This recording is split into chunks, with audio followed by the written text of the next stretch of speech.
প্রবাসে পার্টি মানেই শুধু আনন্দ নয়, এটা আসলে সবার একসাথে মিলে করা এক সুন্দর সহযোগিতা। হ্যালো এভরিওয়ান, আমি Amit. Welcome back to Bongs in Cleveland. এখানে আমাদের নিজের পরিবার নেই, তাই বন্ধুরাই আমাদের পরিবার, আপনজন, আত্মীয় সব কিছু। প্রয়োজনের সময় তারাই পাশে দাঁড়ায়, যে কোনোভাবে সাহায্য করে। এখানে একটি জন্মদিনের অনুষ্ঠান হোক বা অন্নপ্রাশন, সবই সম্ভব হয় বন্ধুদের হাত ধরেই। কেউ ডেকোরেশনের দায়িত্ব নেয়, কেউ খাবারের, কেউ বাজার করে আনে। রিসেন্টলি আমাদের এক বন্ধুর ছেলের ফার্স্ট বার্থডে সেলিব্রেশন ছিল, তাই স্বাভাবিকভাবে খুবই স্পেশাল। আগের দিন অফিসের পর আমি আর সমৃদ্ধা সহ আরও কয়েকজন বন্ধু মিলে গিয়েছিলাম ডেকোরেশন ও আরও নানান কাজে সাহায্য করতে। আমরা সবাই মিলে ঠিক করলাম কি কি খাবার হবে, তারপর নিজেদের মধ্যে ভাগ করে নিলাম কে কি আনবে, কারণ আলাদা আলাদা দোকান থেকে জিনিস পিক আপ করতে হয়।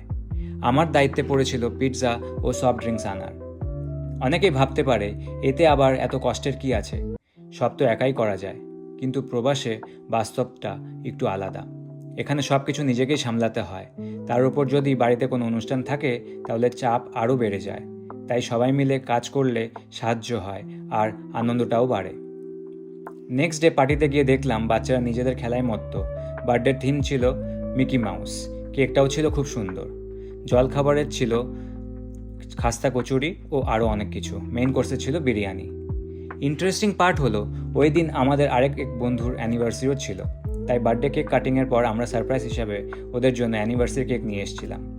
আরেকটা ভালো কথা বলি, আমরা বন্ধুরা পার্টি শেষ হওয়ার পর গুছিয়ে দিতেও সাহায্য করি, যাতে যার বাড়িতে পার্টিটা হয়েছে তার জন্য সব কিছু সহজ হয়ে যায়।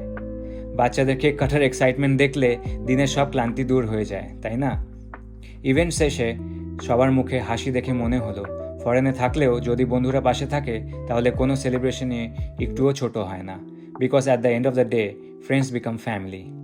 ওকে, আজকের ব্লগ এই পর্যন্ত। এই পরের ব্লগে আবার দেখা হবে। Take care guys, by.